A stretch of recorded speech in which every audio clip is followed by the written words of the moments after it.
Okay, so hello everyone. So welcome again. This is week 6, so we're halfway there. Woo! Yeah, so let's do an acknowledgement to country first. So we respectfully acknowledge the elders and the community of this land and all elders and communities of this continent and neighbouring islands. We thank them for their courage, strength, integrity and values. Courtesy of Auntie Jo Murphy. All right, so we're getting into planning. I'm just going to minimize you guys. Okay, so goal, plan, action. Sounds pretty intense, but it's exactly what it is. You have a goal, a teaching goal, then you establish your plan, and then you get into action. So documentation, planning and implementation, sensitive and purposeful collaborations with young children. So very much student-centered, inquiry-based learning. It could be developed from dramatic play, could be developed from a provocation, could be developed from the children's interests, of course, so very much student-centered. As you do each of the activities, document a colleague's progress. Now, remembering this is online, on campus too, so, oh, what's happened here? That shouldn't be there. We'll get rid of that. Okay, so this week we turn our focus on collaborating with children to create sensitive and purposeful creative arts experiences. So in the lecture, you would have considered the different aspects of collaborating with children and the association to documentation, because it's very important. Along with our observations and all our records, we can then develop a purposeful plan, and that's, you know, the number one aspect of the Australian Professional Teaching Standards is know our children. So collaborative learning, developing project versus themes, an example in action, and we're going to have a look at Nellie's dinosaur at the end, which is a little snippet. All right, so negotiation between participants in learning, so children, educators, families, so all the stakeholders, constructing new meaning together out of lived experiences, and you know, to make it real for the children, so they're, you know, tapping into their prior knowledge, their prior experiences is essential. And in early childhood, we have got that grounding. So promoting classroom talk to facilitate learning, so careful dialogue, careful questioning, using those, you know, those strategies that you're learning about now, or learning about you've learnt about within university. So all those teaching strategies and to cater for diverse learners. Okay, so yeah, you know, in promoting discussion and dialogue within the classroom, usually we start off in early childhood with a whole group, so a nice little yarning circle on the floor, and then we establish, you know, what's been going on, what you know, what they're interested in, you know, just, yeah, talking about their experiences. The thing is, though, when you are questioning, you don't want to use closed questions. You want to use open questions, so you can incite more dialogue. You can steer the discussion up, not long, but you can steer it so you are getting all children involved in the discussion. Okay. Oh, sorry. So collaborative planning. So promotes children's sense of agency and autonomy, provides opportunities for choice, develops skills in planning, so decision making, problem solving, reflection, critical reflection, all those higher order thinking skills that we constantly talk about. Enables links to be readily built to children's interest, knowledge and family and community experiences, including cultural experiences. And how rich we are in this, you know, this day and age with the internet, and with having a very much a multicultural society. So we have got quite a lot of cultures within our classrooms. So, you know, enjoying that aspect and really getting involved and looking at the different cultures is a rich environment for the children to learn in. Okay, so other considerations. What view of the child is evident in this unit? Does the unit allow for a variety of teaching strategies? How easily and accurately can the children's development be assessed by educators? Are teachers able to adapt, modify and change the unit based on assessment, outcomes, child needs and family input? And these are all the considerations, the questions you need to ask yourself when you are carefully planning your unit.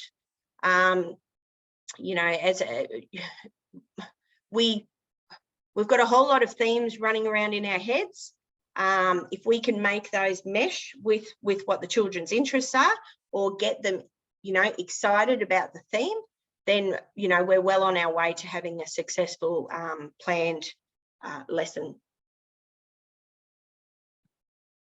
Now, of course, units of work are over a period of time. I've developed units of work which have been over 10 weeks.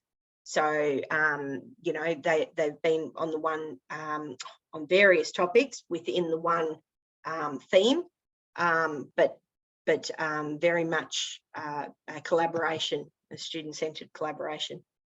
All right, themes and projects. In the thematic education, the chosen theme of the week, month would get the foundation of all learning for children in any given classroom. Now, those of you who have got experience within the classroom or, you know, in childcare, what sort of themes have arisen in your with your experience? What have you experienced? I just did a topic about space. Yeah, space as in? Like outer space. Outer space? So, yeah. And how did that come up? I saw some kids making rocket ships in the sand pit. Oh, nice. So, and they were using buckets and using wet sand. And then I asked if they'd like to create a real rocket ship, and then we made one out of cardboard. Yep. And then did that incite enough interest from the rest of the cohort? Yeah, they all wanted to join in building the rocket ship. And then I asked them, do you guys want to learn about different planets and what else happens in space? And they said yes. Yeah. See, and it's from observation that you see their interests, or you set up a provocation that tweaks their interest. It's very, you know, it sounds easy, but it is, you need to carefully plan too. So I'm guessing that you were thinking, you know, constantly about what you could do next with this theme. Did you explore any visual arts, or did you explore any drama with it? Not any drama, but we did lots of visual arts. Yeah. And I got the kids to I guess some drama. I got them to reenact what being a astronaut would feel like, jumping on planets. Yeah, well, that's drama. What age group was this, Talia? This was preschoolers. Oh, so, well, that's, you know, that's our you know, bit of dramatic or an extension from dramatic play. So giving them scenarios, which is good. So they've just done a little bit of role play or improvisation. Yeah, so well done. What about visual arts? Did you get them to do any sort of exploration of it? Besides did they create their own sculptures? Rockets? I got them to make every planet, and we did a solar system, so they got to see all the different sizes in comparison to the sun, and they made their own little solar system. Oh, great. You know what I've just purchased from Bunnings? Life-size rocket ships. Oh, I bought them on the weekend, actually. They're cardboard. I went looking for these cardboard cubby houses, but I found these rocket ships, and I just bought the whole lot. I bought 5 of them, and they gave them to me for $5 each. It was just a complete steal. But I thought, oh, well, you know, the kids will have fun actually creating these or making them first off. So actually putting the structure together, it's a bit like a, what do you call it? A flat pack. So they've got to put it all together, which is going to be a hell of a time, but some fun there. And then we're going to paint them soon, I hope. And then from there, I thought, because that same deal, I saw some children who were very much engrossed in space and the whole exploration of space. So yeah, so then when I saw these rockets, I thought, yes, you know, grade ones, they'll love it, because they're the little ones are so intrigued by that theme. So thank you, Talia. Thanks for sharing. Okay, so a project approach, on the other hand, usually involves a small group of children who have displayed a common interest, just like Talia has given us there, that example. This difference becomes reflected in the environment. If you were setting up every area of the room according to the current interest of the majority of group, you are still engaging in themes. So I'm guessing, Talia, you did set up part of the classroom to have their well, not so much sculptures, but have the I suppose they are sculptures, the planets and things hanging down in one area. Yeah, I created a whole wall with like some black parchment paper, and then I put star stickers all over it. And then great. The kids loved setting it up with me. Yeah, it's so good, you know, and they get so engaged in it, don't they? Yeah, they loved it. I just finished doing it. I did it for like 2 months, and when we moved on this week, they wanted dinosaurs, and they were like, "Why have you finished with space?" And we've done everything I could think of. It's so funny. I had a little boy who was absolutely devastated last week, because he walked in and I had pulled down Thistle Mountain and the whole giant, you know, the whole setting that they had built, you know, weeks before for the giant who threw tantrums. And he had been sick, but it was that time where I had to, you know, call it crunch time, you know, but he was absolutely beside himself. And I ended up having to say to him, you know, we were in role as the village, you know, the people from the village, and I was in role as the giantologist, and Mr. Gordon, our principal, was enrolled as the giant. So we can actually, if you want to write a letter to the giant, our imaginary giant, then maybe we can get our giant to come back in and you can give him the gift you made, because he was absolutely devastated that he'd missed out on seeing the giant. And that was that whole being engrossed in the moment. For him, you know, it was just a pity that he had been sick that week, and I couldn't hold it off because, you know, logistics and everything. So we had to pack up Thistle Mountain, but we're going to have a visit from the giant, have a little bit of a party, especially for this little one and a couple of others who were sick.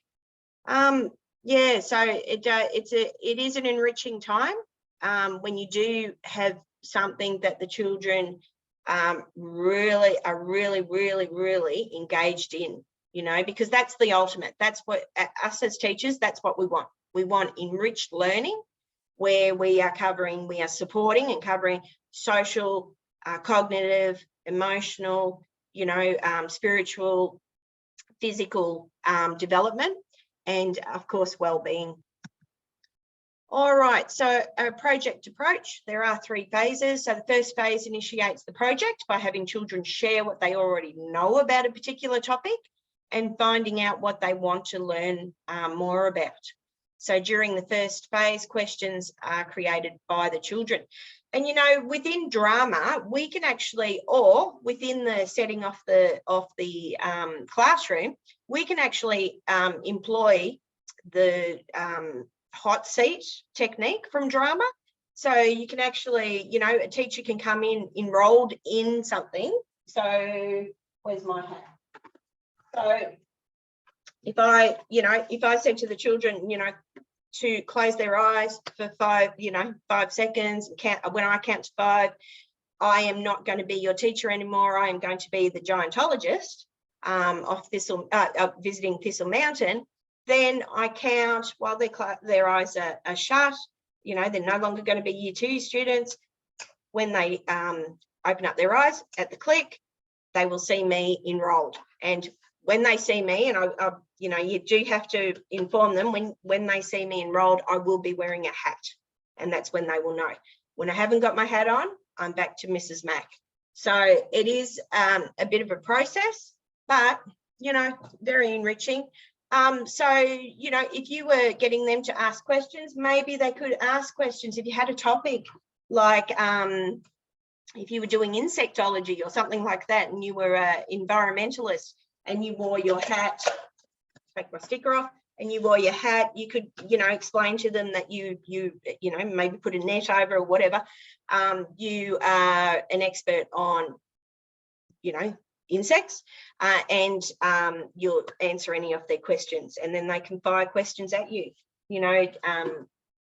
Yeah, so, or another way of doing it is finding out if anybody does have you know, expertise in the area. I had a little boy who was very, very, very interested in caterpillars, and he knew absolutely, well, nearly everything about caterpillars.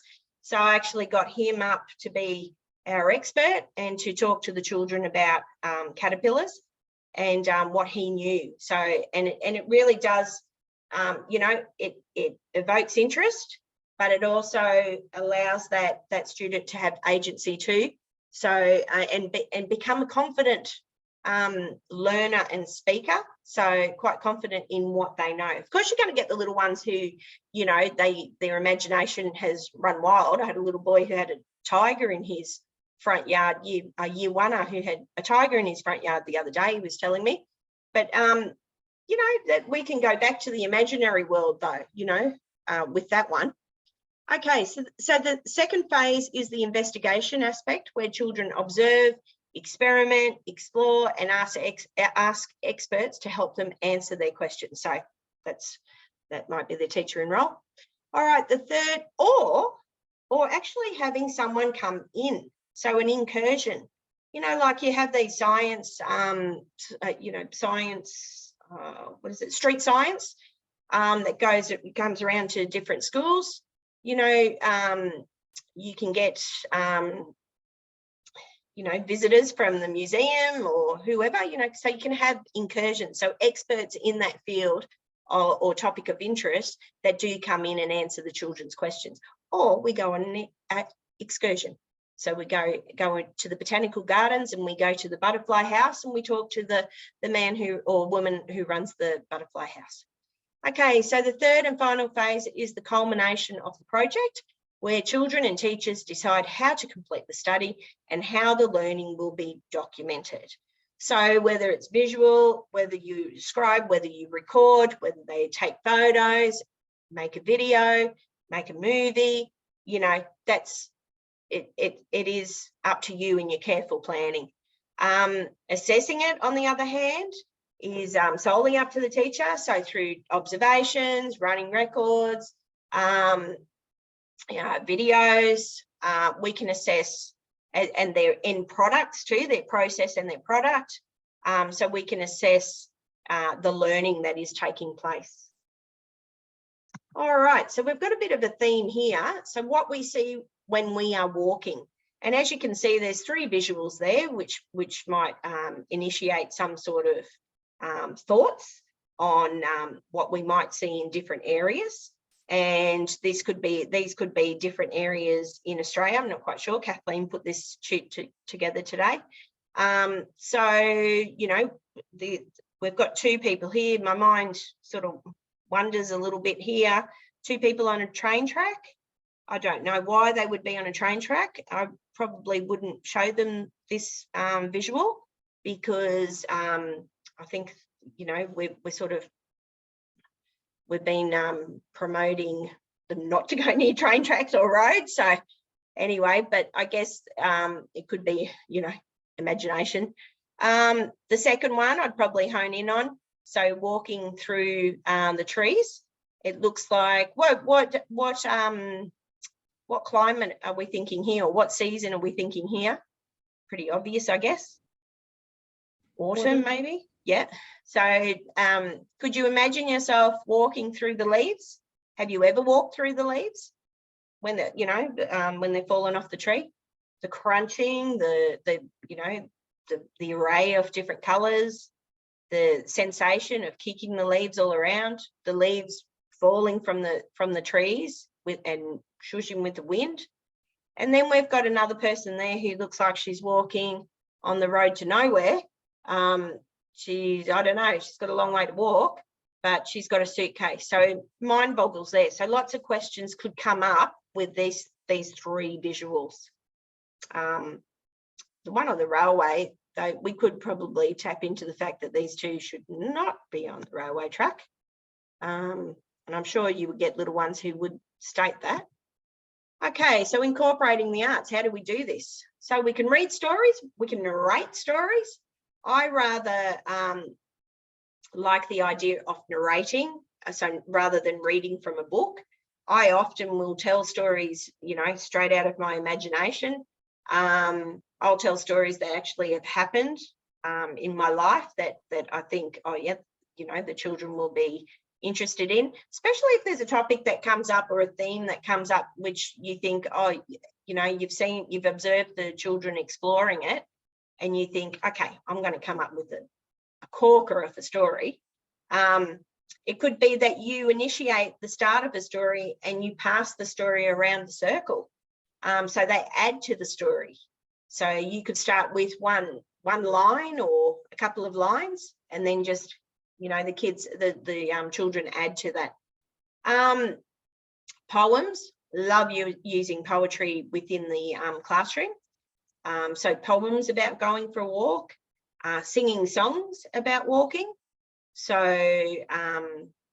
there's one called "And we walk and we walk and we walk and we stop, and we walk and we walk and we walk and we stop." So that goes on and on and on. But you can take them out for a walk. We could go on a bear hunt, take them out into the environment. In the past, we have looked for frogs, so we went on a frog hunt. I have planted written letters in the tree, and the children have just discovered the letters. So I've taken got a stick and got the letter out from the tree, and then went on to the next, read it out, of course, walked around the oval, and we found another letter. So I've read it out to the children from a person who's feeling very, very lonely within the school. What can we do? That sort of thing. Use high quality music to explore movement. Incorporate elements. Also there, you can use musical instruments, so percussionary instruments, and walking around the circle. We can establish beat. We can establish or explore beat and rhythm. So walking is walking around the circle is a great way of exploring different levels too in drama. So incorporate elements of drama to show how different character walks, or how you would walk in different conditions.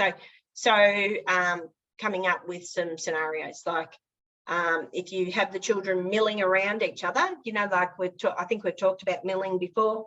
Milling around is where they are avoiding touching each other, but they're milling around like they're in a big shopping centre.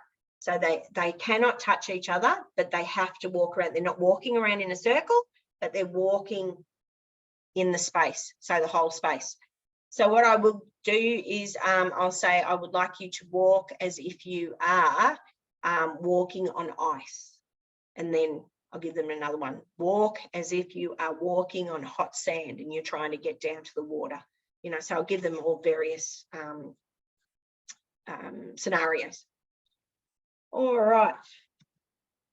So after we go through stories and movement and drama, work in small groups to create, that's more on campus. Okay, phase 1, planning a project. So we will do these activities. So what do the children already know?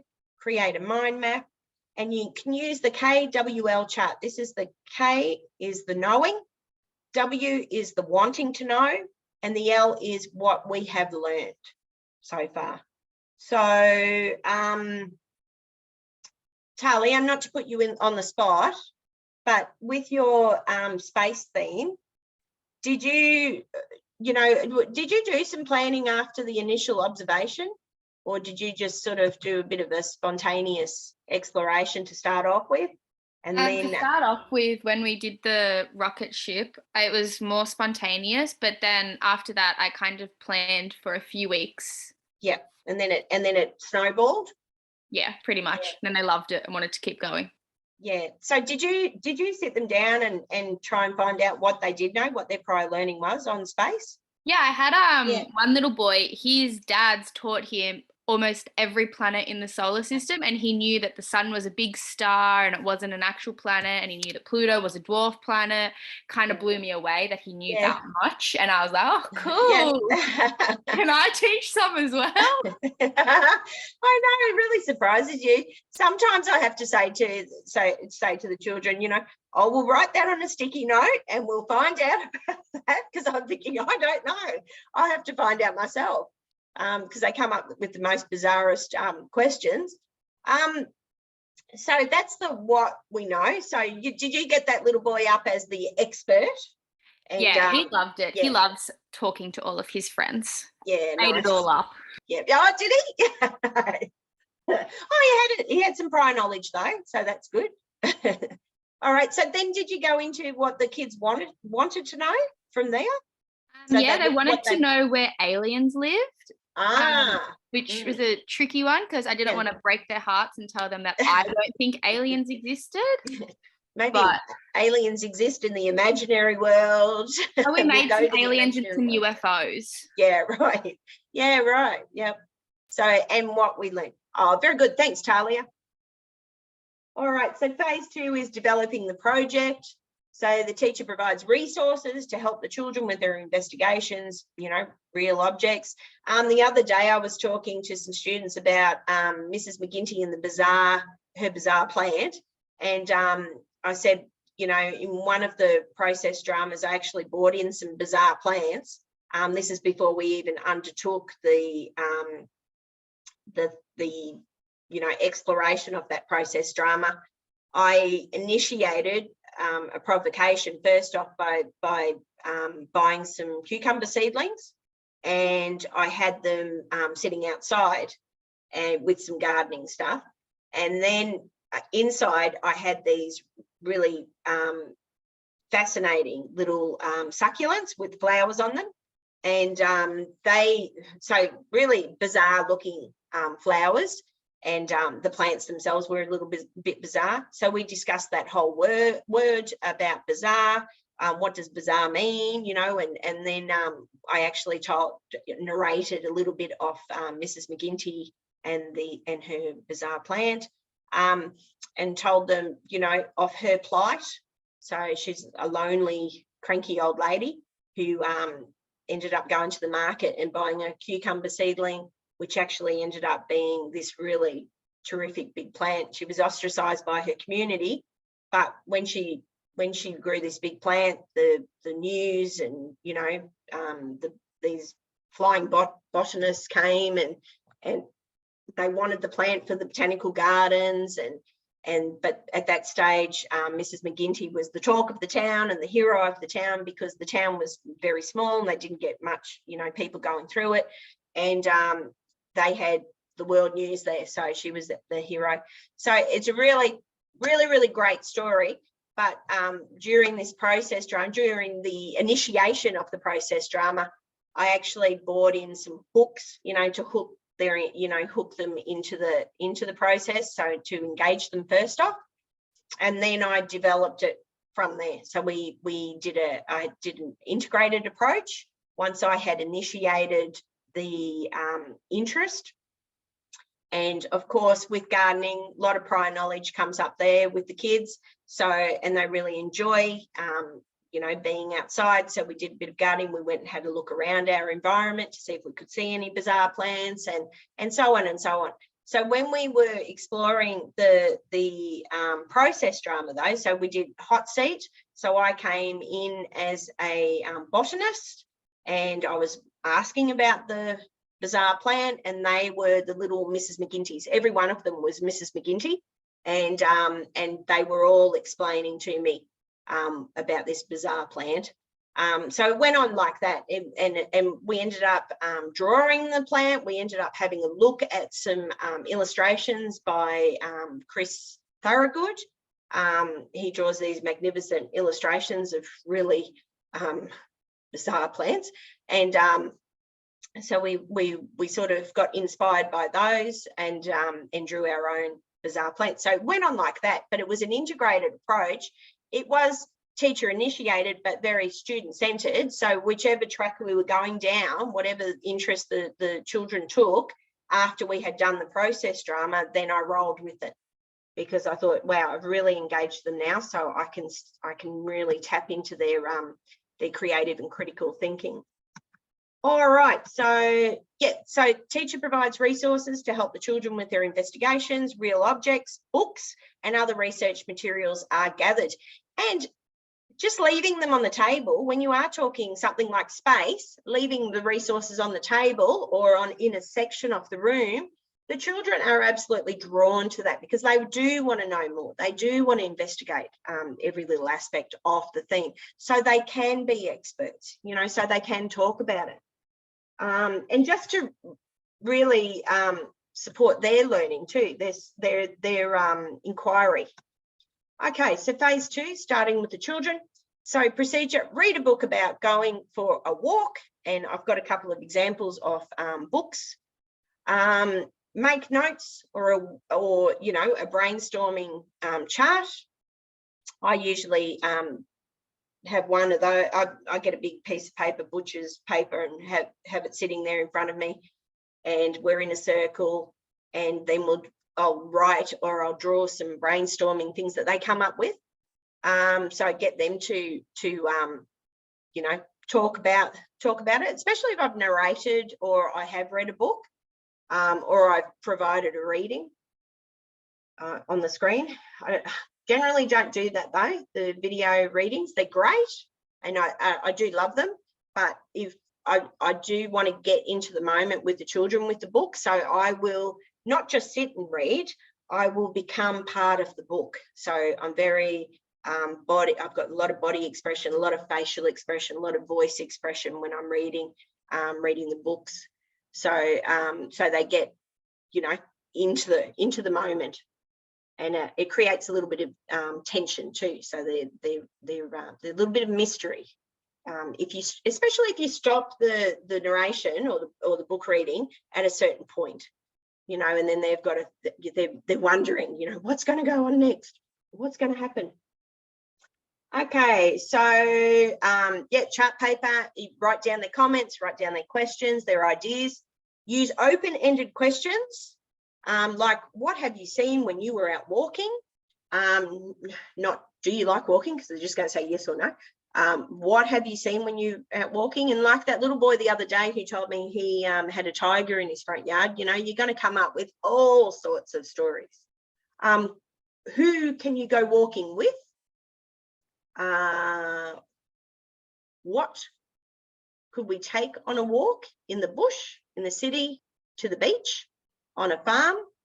What might happen if it rained or you got lost or it got dark? All sorts of questions. So inciting that dialogue. So walking in a cave dance, you could come up with some I can't even hear that. I don't know if that's working. Oh, I don't know. Anyway, walking in the cave dance. Yeah, coming up with that theme, you know, how would you walk? Or could we create a sequent dance as if we were walking through a dark cave? Now I've got the Very Cranky Bear at the moment. And I'm sure you all know the Very Cranky Bear.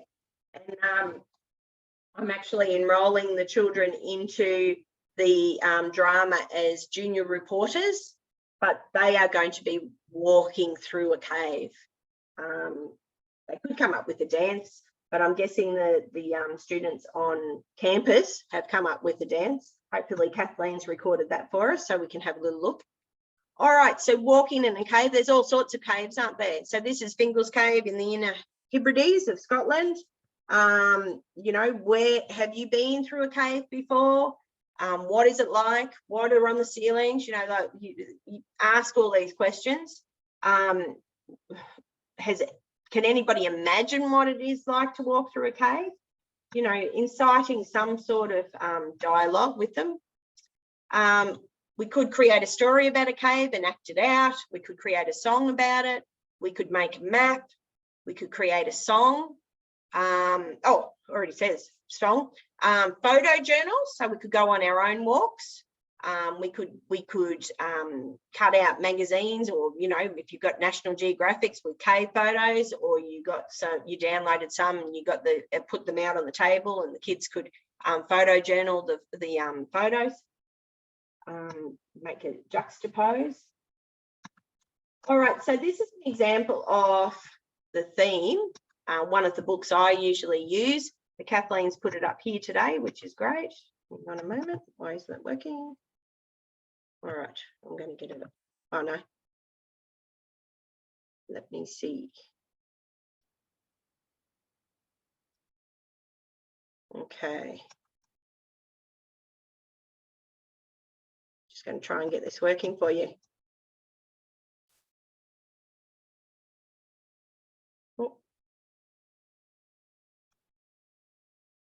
Oh, actually, I missed this one. This is a.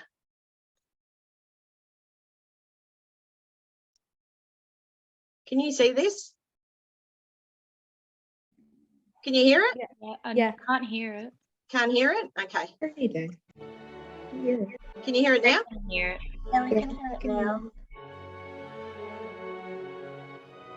I can hear it.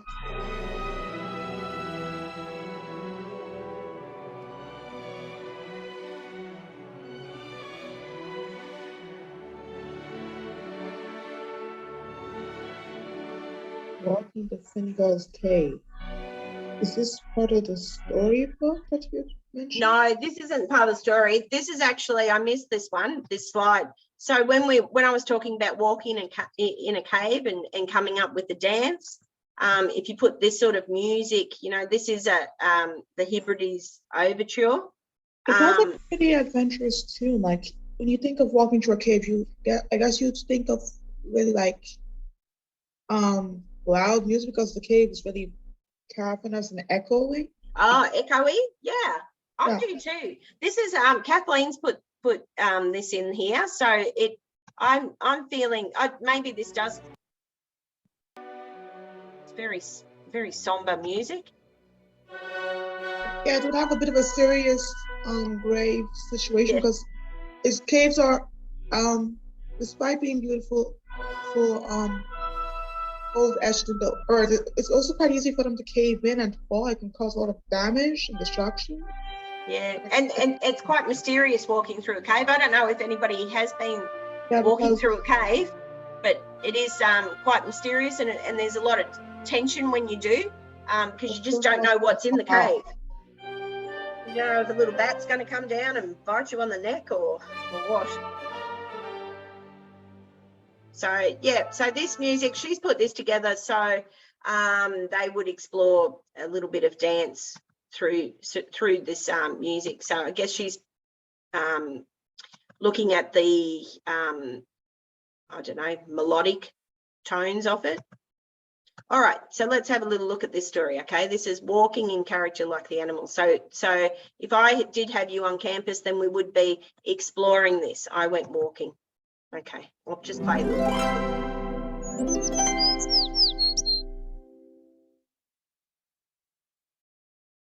I Went Walking, written by Sue Mackin and illustrated by Julie Vivas. I went walking. What did you see? I saw a black cat looking at me. I went walking. What did you see? I saw a brown horse looking at me. I went walking. What did you see? I saw a red cow looking at me. I went walking. What did you see? I saw a green duck looking at me. I went walking. What did you see? I saw a pink pig looking at me. I went walking. What did you see? I saw a yellow dog looking at me. I went walking. What did you see? I saw a lot of animals following me.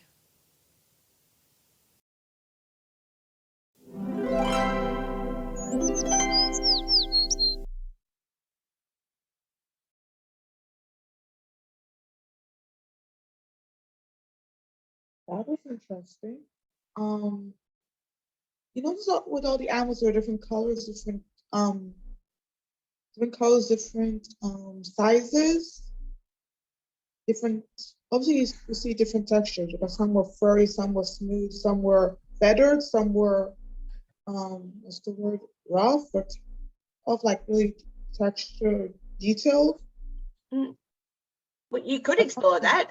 What I do is with the little ones, I'll get them to recount what they might see when they go out walking, as in animals. So, and I might get them to, get inspiration from that book and try and think back to parts of the book. What did the little boy see? So, and get them to, they could draw ducks or cows or whatever, but I'll get them to do, it's sort of like a bit of an observational drawing where I might put up some images up on the board of different animals, or, they could come up with their own. They could look through the magazines, National Geographics, and have a look for an animal, do a bit of a sketch themselves. There's another book here on the theme of I was walking down the road. Hi friends, today I brought one of my most favorite books that my kindergarten teacher gave me when I was 5 years old. This book is by Sarah E. Barches and the pictures are by Jack Kent, and it's called I Was Walking Down the Road. Now this book, I'm going to need your help. So as you hear me repeat this phrase, you have some movements you can do along with me, okay? So we're going to say, I caught it, I picked it up, I put it in a cage. Can you do that with me? I caught it, I picked it up, I put it in a cage.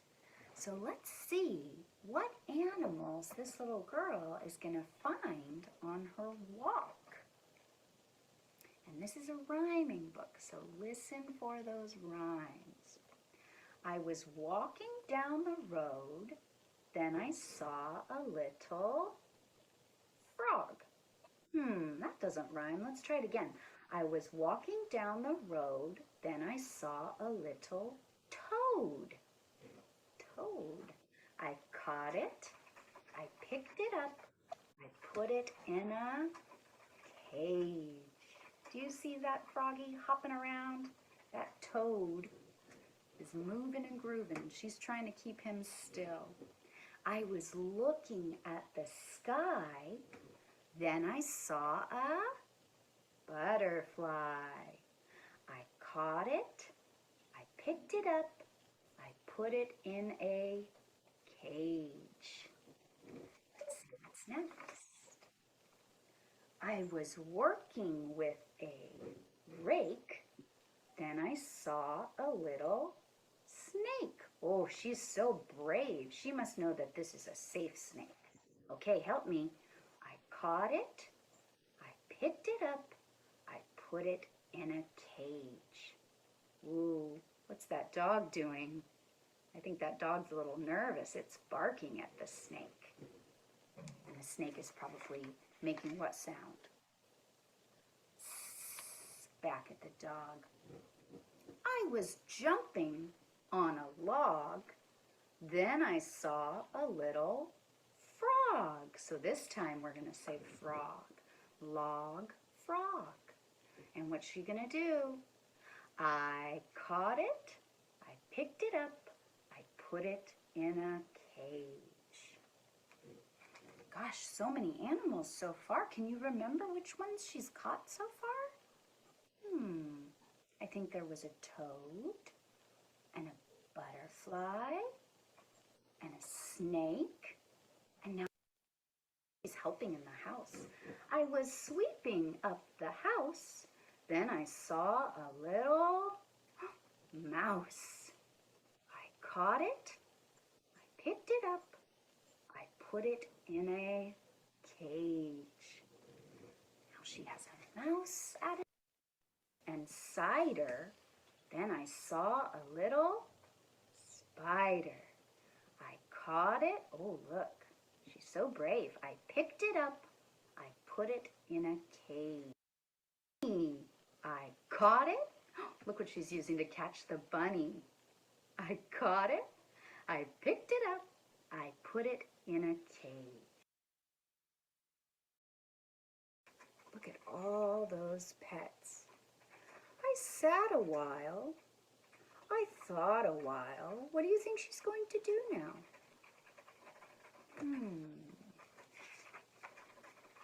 And then I set them free. So after catching all of her pets and looking at them and loving them, she... Okay. What I'm going to do is I want to break you off into the breakout rooms, and I want you to think about one of those books. So choose one of those books in your group and try and come up with some sort of drama connection there. What technique would you use? You know, we have, we could look at teacher in role, we could look at hot seating, we could look at improvisation, role play, play building, freeze frames, freeze frame with the tap and talk. So you tap the little ones on the shoulder and you ask them what they are feeling in the still image or freeze frame. Yeah, think about how you could explore this. Would you explore it through one of the books through dance, drama, or if you can, you know, integrate music, dance, drama, that would be great, and visual arts, of course. But I'll put you, do you understand what is expected? You're going to come up with some sort of little, you know, plan of attack for extending one of these stories, okay, within your group. What would you do, okay, as a teacher? Are we all good? Sorry, where are the stories That that we pick from? Or do we decide ourselves? Yeah, you decide. Those Okay. Between those two stories, I was walking down the road or I was walking. Okay, sorry. Yeah, that's okay. All right.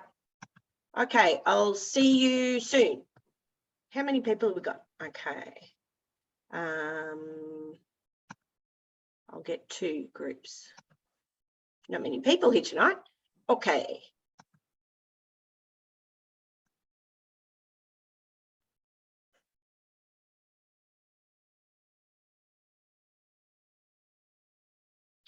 Okay, I'm going to stop the recording. So you guys at home, maybe you can do your own exploration of those texts. If you've got a book at home about walking or what you see when you are out walking on the theme, then you can come up with your own, you know, investigation.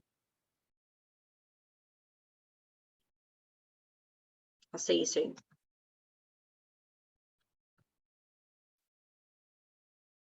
Okay, so how'd we go? Good. We said one, like, kind of similar to what you said with the freeze frame, but when they were like tapped out, they'd do a freeze frame of one of the animals they saw when they went walking, and then Yeah. explain what animal they were or make the animal noise, or yeah. Nice. So you would get them milling around and then you'd get them to freeze. So milling around as one of the animals? Yeah. Yep. And then you get them to freeze and then you would tap and talk. Do the tap and talk. So tap them on the shoulder and get them to explain how they're feeling or explain. Yeah. Or even like make the animal noise. Oh, noise. That's right. Sorry. The animal noise. Oh, good idea. That's great. Very good. So did you guys come up with any other area? We're kind of just discussing that one. Yeah. Right. Oh, no, very good. What about the other group? We did pretty much the same thing. Yeah, did you? So freeze frame? Yeah. Walking around. So interesting. What book did you choose? The first one or the second one? We chose I Was Walking. Yeah. So the first one, and the other group, I presume that's the book you chose too? Yeah. Well, we were kind of thinking like it could be applied to either book. So Yeah. And then you got was the other one rhyming? I'm just trying to think. I don't think so. This one's the rhyming one. I was walking down the road. All right, thank you for that. Can you see where you could maybe use hot seat or maybe use teacher enroll too in those ones? Could you come in as someone? Yeah, maybe like a zookeeper or a vet or something like that. Yeah, yep, great, good. All right, we'll move on to the next slide.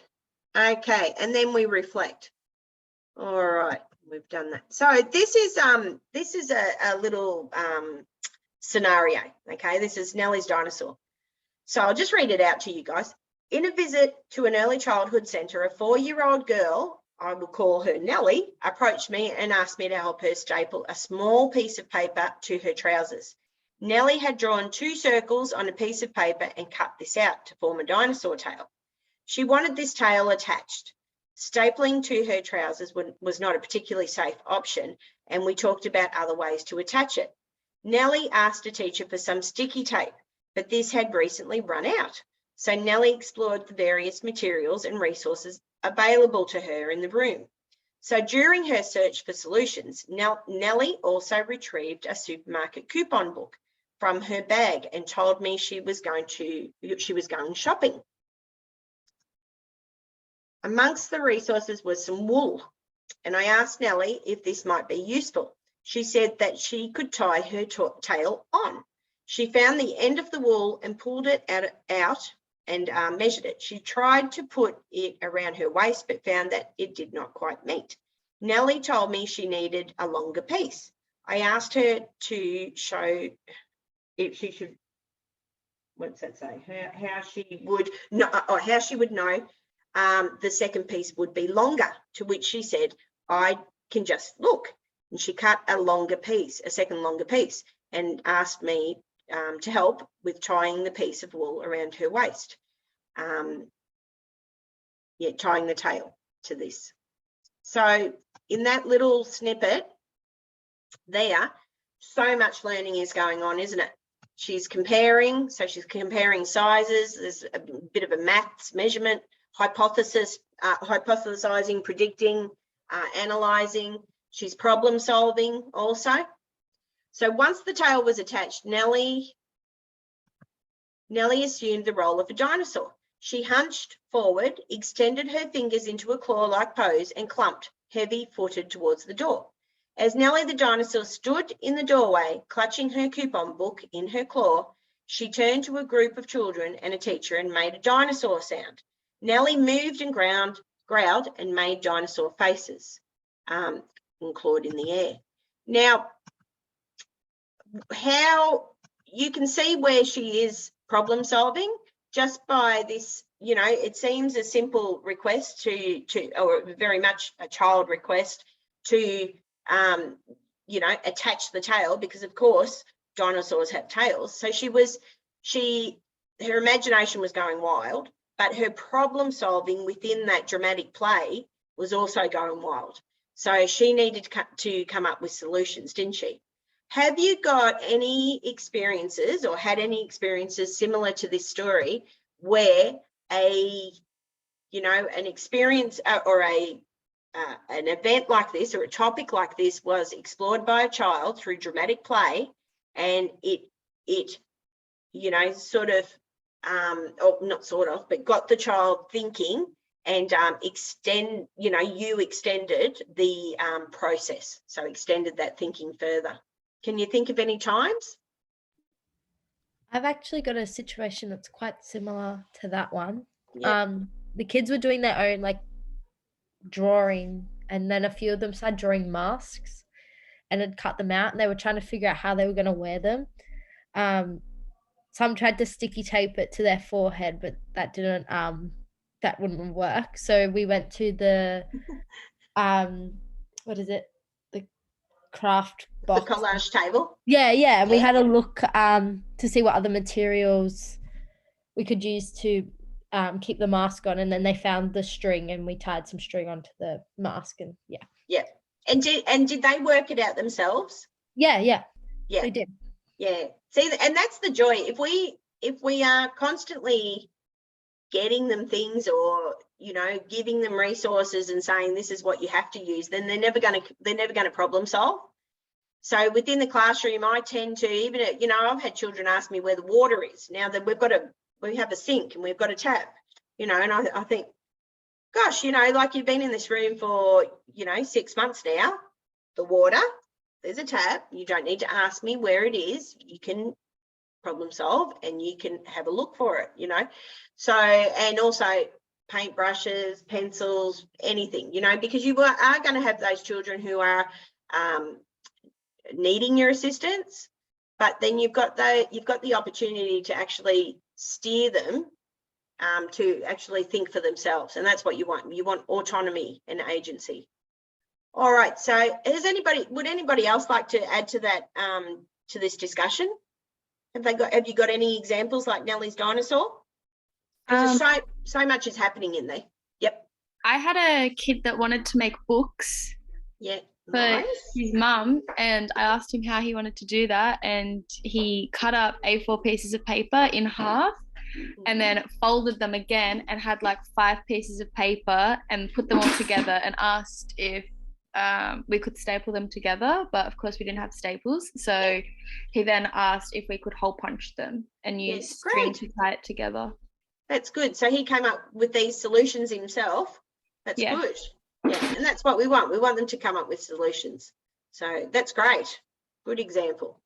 Yeah. So you know, extending on their dramatic play, extending on their you know, exploration of different medium. We don't want to do it for them, but we want them, because we don't want them turned off either. We want them to explore. So creating dialogue, steering them into, you know, the moment where they can analyze and hypothesize and critically think. That's what we want. I had a little girl who had cerebral palsy and some other learning obstacles, and you know, we were creating portraits. This was many years ago, and she was a very much independent little girl, young lady, and she wanted to do everything herself. But I had a teacher aide who actually would take over and do the picture for her. So it wasn't actually her drawing, it would be the teacher aide's drawing, you know, like, and beautiful person she was. She just thought she was helping, but it was sort of, wasn't benefiting the little girl, it was more benefiting the teacher aide, you know, like, and I sort of come to the conclusion that we couldn't have that. We needed her to actually explore using the resources herself, as well as having her own creative expression, her own meaning making. So if her portrait was not like anybody else's, that was fine. That was her portrait, and that is what counted. You know, it wasn't to have a pretty display on the wall. It was to have her own autonomy, her own creative spirit soaring.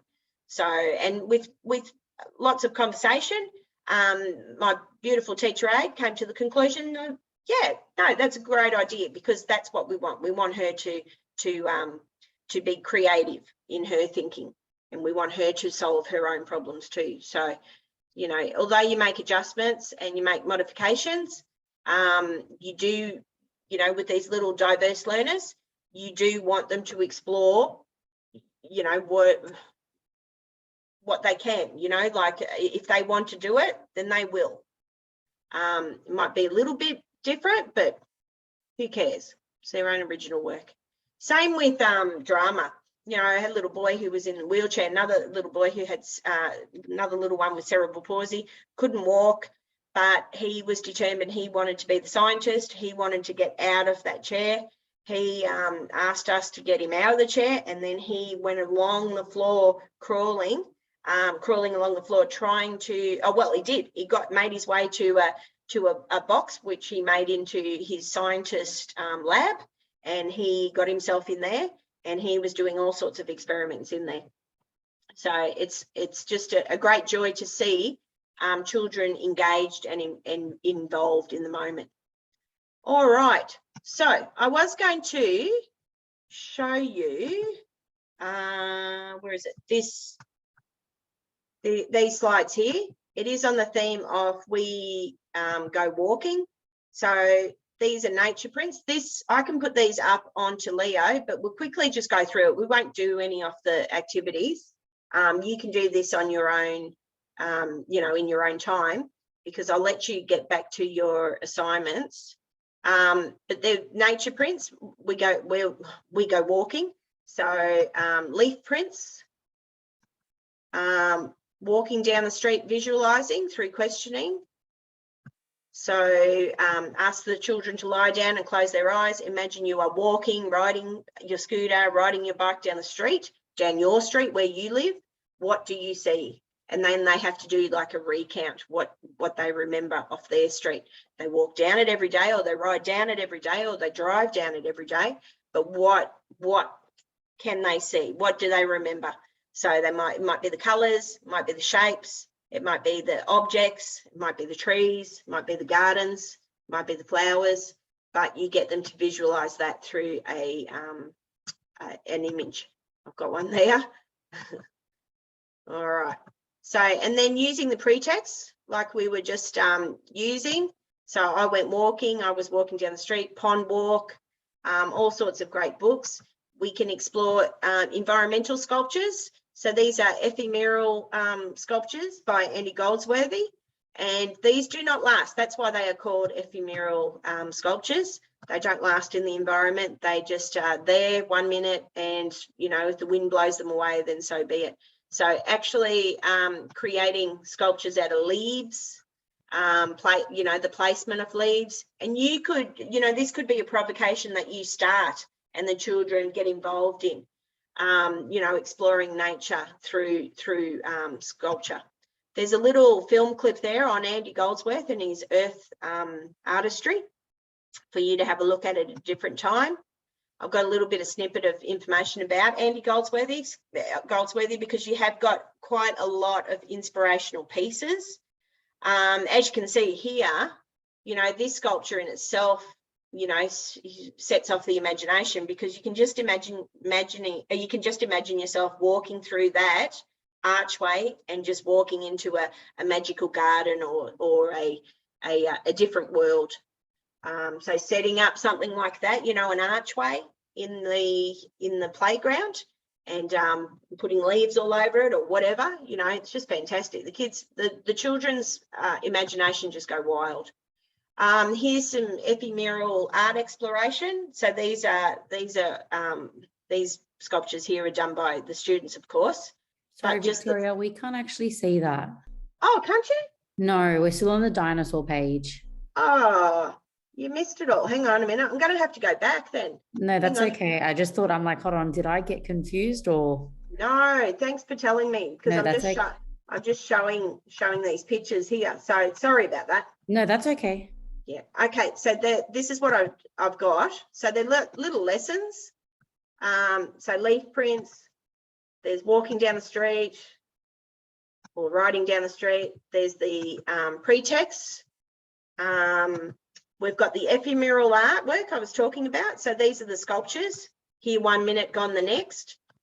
This is the work by this guy, Andy Goldsworthy. So he is an environmental artist, ephemeral artist. And then you can explore it yourself. You can talk about Andy Goldsworthy's work.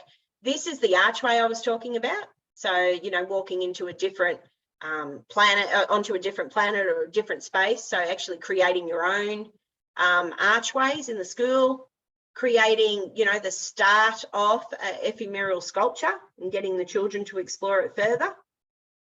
There's a little plan of attack here for ephemeral art exploration. So the placement of rocks, even pebbles, sand. It's just a beautiful way of exploring sculpture. This is the response to the I Went Walking book that I came up with through visual arts. So this is, you read the story and pose the questions. Can you remember the animals? Looking at the little boy. Can you draw some of the animals you remember he saw on his walk? Can you think of some animals you would like to see on a walk? gathering small boxes, you know, recyclable things, bottles, paper, scissors, glue, sticky tape, paint, paintbrushes. In response to the pretext, the children will choose one or some of the animals they remember. The students will create the animals using recycled materials. They can assemble and construct in pairs in order to assist each other. Once the animal has been constructed, they can paint them, and once dried, add details, you know, such as, you know, what the animals have, details, and then they could be placed outside or inside. There's sand landscapes. So within the sand pit, you could get them to create a landscape. So beachscape, landscape, desert, rainforest.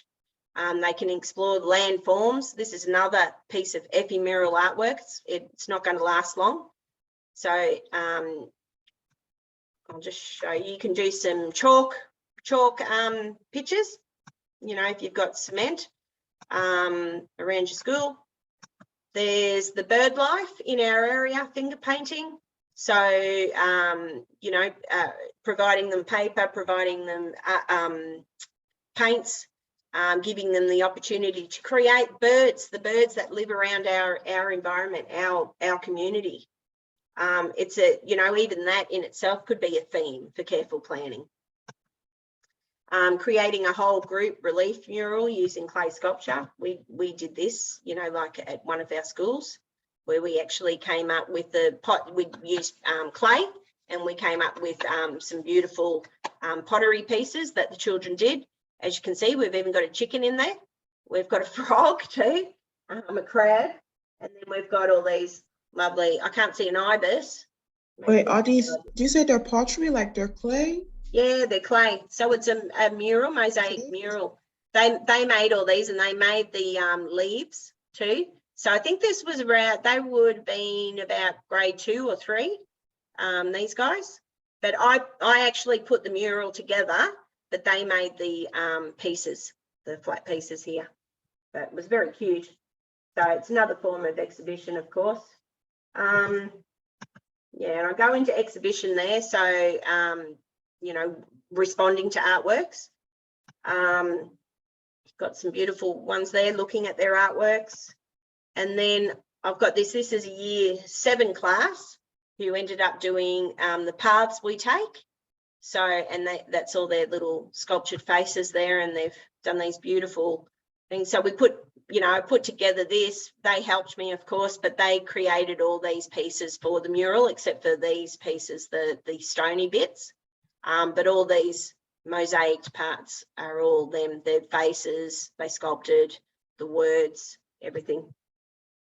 Show you a little bit more. All right, and then you could discuss artworks like the John Brack artwork here. You've got the cross-curriculum priority here. So, you know, looking at Malcolm Maloney Jagamara's artworks.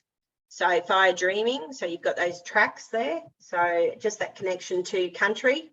Grandmother's journey, so what is a journey? Could be a big long walk, you know, a journey. So yeah, having that great connection to cross curricular priorities, Australian Indigenous artists work, both could be traditional or modern. All right, so that's about it tonight. But there's lots of connections where careful planning can be absolutely enriching for your children.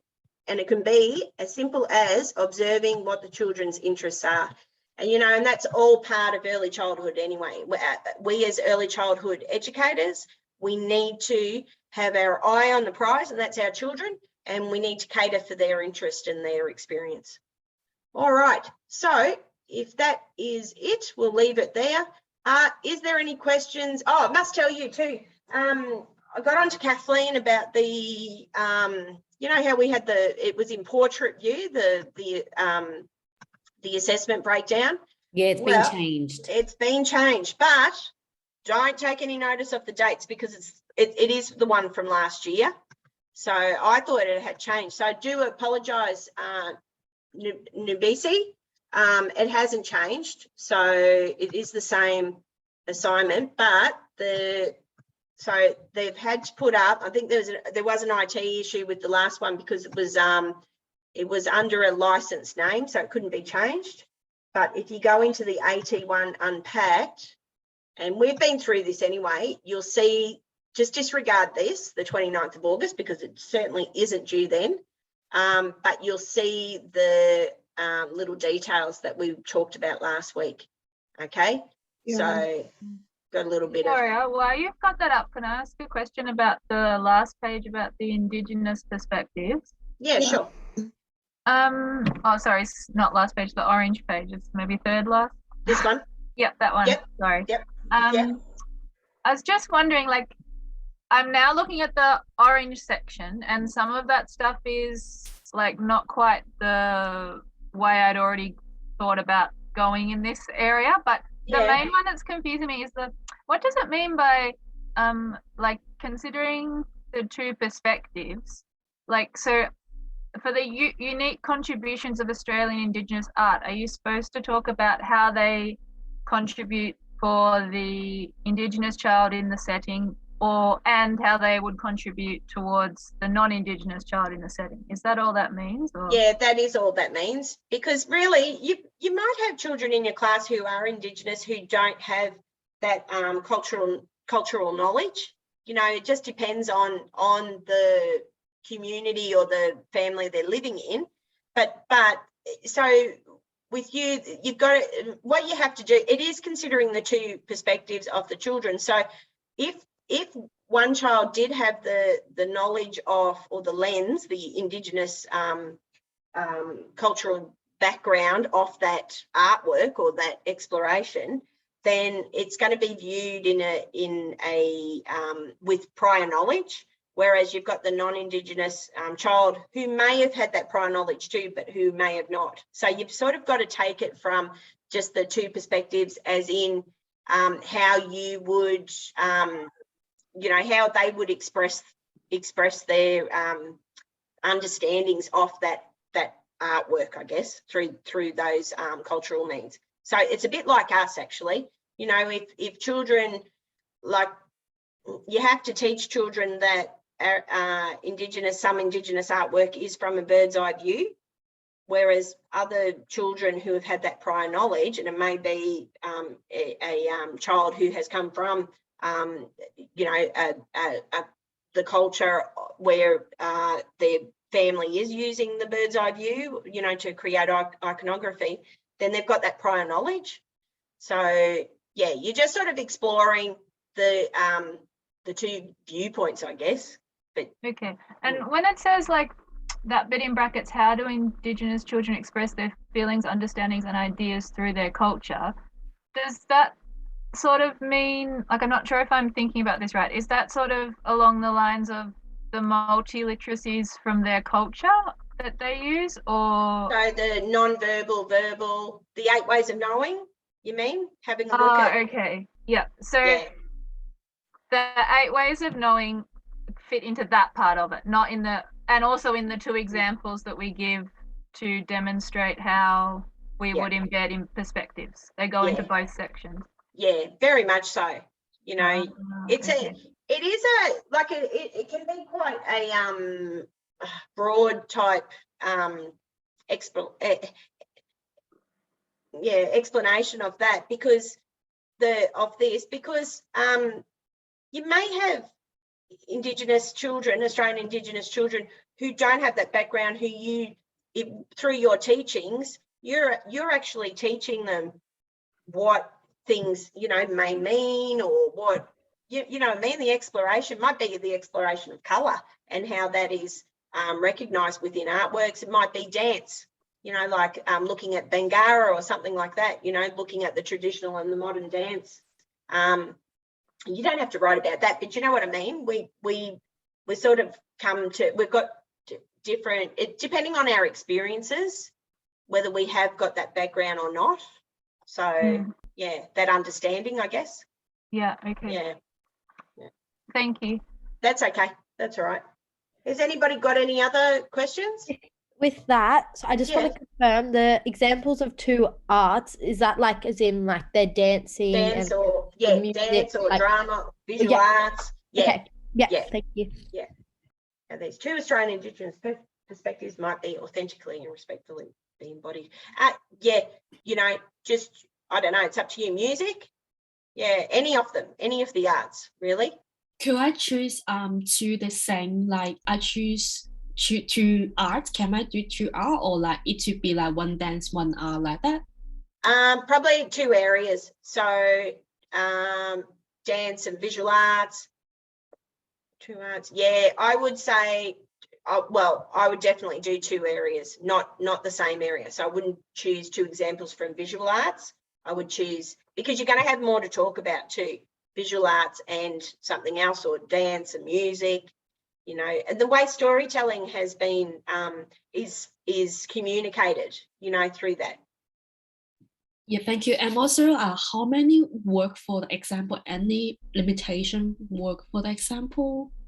For the examples? Yeah, just summarize the I mean, like summarize the example, or like I can write a little bit more detail. What am I doing in each step, or how? Well, the example, it might be dance, and you might just talk about how you know, stories are passed down through generations and you know, through generation and generation through non-verbal means of dance, you know, and so on, you know what I mean, the song lines. Discuss that. You don't have to, unless you know, if you do visual arts, then maybe you want to put in that example, but I would put it in an appendix. But it's really about the discussion of it. You might want to put some annotated notes there, but that's not counted in the word count though. So putting something in an appendix. But it does say here, focus on two specific creative arts areas and draw on the tutorial and lecture content to respond. Okay. If you can't do that though, you know, there's a lot of research on it anyway. And in your Dinim and Chalk, there is a lot of, or Mad About the Arts, there's a lot of information there. Or Wright, Susan Wright. Yeah. And I have another question is so the other part, so young children meaning making through the arts. So the last page.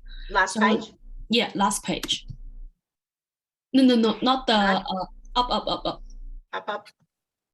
Yeah, the green. Yeah, no, the blue part. Yeah, sorry, blue part. The blue part, right? Yeah. In the middle, it says what are examples of different settings and how do they foster art? So, do we need to give a specific example or no? What are examples? So of the different settings. So it might be you might look at childcare. You might look at schools. You might look at indoor, outdoor. It's up to you how you know, what you choose there. So how do they foster the art? So yeah, there's a lot of, you can tap into that really fully, because there is a lot a lot of discussion that you could make on the fostering of the arts within those settings. So yeah. It says here, consider the home, community, early childhood settings.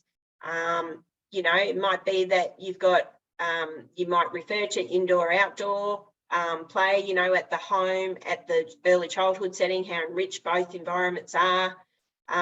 Yeah, it's up to you. So what's it got there? How the arts provide young children with a range of expressive languages through which they communicate and develop understandings of their physical and social worlds, it should be.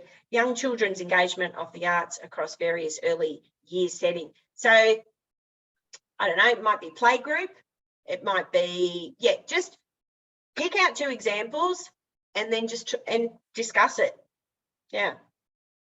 You know, it says various early year settings. Does that mean that it could be either like a nursery, a toddler, and a preschool room? Because that's essentially what it's saying. Yep. It could be a community play group. It could be, I don't know, it could be a preschool. It could be a year one class, you know, early years from birth to year two. Yeah. Foundation to year two. So it could be at home. It could be play groups at home, you know, like community settings. You know, it might be if you're a rural then you're going to have that experience. If you're in the city, then you're going to have different experiences. So there's a good variety there. Yeah. All right. So is that about it? I wanted to ask about, I'm still working on the second paragraph. I feel like I have a lot of words, but not, because, and when I'm looking at these parts here, it looks like a lot for the second paragraph than it does for the first. I'm not really sure. What do you mean? Hang on, I'll try and get you up. What do you mean, Nubisi? For the second part, which is the young children's meaning making through the arts. Yep. Trying to do the young children's engagement of the arts across various earlier settings. I've I referenced Piscatelli. Yeah, Piscatelli. About the example, because I mentioned different places that children can participate in the arts, like in the home, public spaces like parks, galleries, museums. Yep, that's fine. It might be play groups, it might be kindergarten, might be prep. Yep. So do I have to talk about, like, can I talk about any of those, or does it just have to be like in the school specifically? No, it doesn't have to be in a school. It could be a community setting, like a community play group, even, a small setting where you might have 5 kids. It might be a setting where you're in a early childhood centre and you've got 15 kids in the group. It's up to you. You think about your experiences within those settings, if you've had any. I'm assuming quite a few of you have had practical experience now through practicums. So think about that. Do your research too, because there's a lot of research. You can look at, like the early childhood sites and get some resources there. But there's a lot of recommended readings, and a lot of, within your text, you're going to get a lot of different examples in your text. So yeah, that'd be best protocol. When we're looking at those examples, we don't need to include like what sort of learning outcomes they meet, like in the EYLF or in the curriculum and stuff, do we? Or we do? Yeah. No. Let me have a look. Wait, in what context are you talking though? Like, for example, I don't know, if you pick an early year setting, do you then need to explain, why it's an appropriate experience, that sort of thing? Or well, I guess in connection to the outcomes, you could say, it fosters, fosters that, refer to the being, becoming, and belonging. So that belonging to that community. Yeah. So you could certainly refer to it, and it's a good idea that you do. Actually, it is a good idea that you do. I was going to say, I think that's going to show you how you are fostering, because you're making that connection. And you do have to make that connection to the curriculum anyway, or the documents. So that's, the ELF or the New Zealand document, the Foundation to Year 2 Australian curriculum. I'm not sure. I have talked about the EYLF, but I don't think I mentioned like specific learning outcomes. Yeah, but what I'm saying is you've got that. How does it foster, the being, becoming, and belonging? How does it? You just sort of look. It's 2,000 words, this essay, and it's up to you how you structure it. But I said 2,500 words. Pardon? It's 2,500 words. Well, whatever it is, 2,500. You have got, there it is, 2,500. You've got quite a bit of words to cover anyway. So, but it is essential that you do refer to the documents. Yeah. Yeah. Mm-hmm. It's up to you how you structure it though, whether you do 500 in the first or, whatever. I don't look at the rubrics too and gauge which one, you start more ticking marks. off. Yeah, you start ticking off what which ones you need to pay more attention to. I should stop recording this. Yeah, I think part 1 is worth 10 and the other 2 are only worth like half of that. So part 1 probably has to have the most words, I guess. You have a look anyway, but you tick off the information from the rubric and make sure it's all covered there. Yeah, you just follow the guidelines anyway, but I'm sure if you must, though, I will say this, you're going to have to make that connection to at least the ELF document. Okay, so, you know, to show your understanding, demonstrate your understanding of how it does foster. Yeah, okay. If there's no other questions, I'll leave you be to get on with the assignment then. Thank you. I'll just stop this recording. Oh,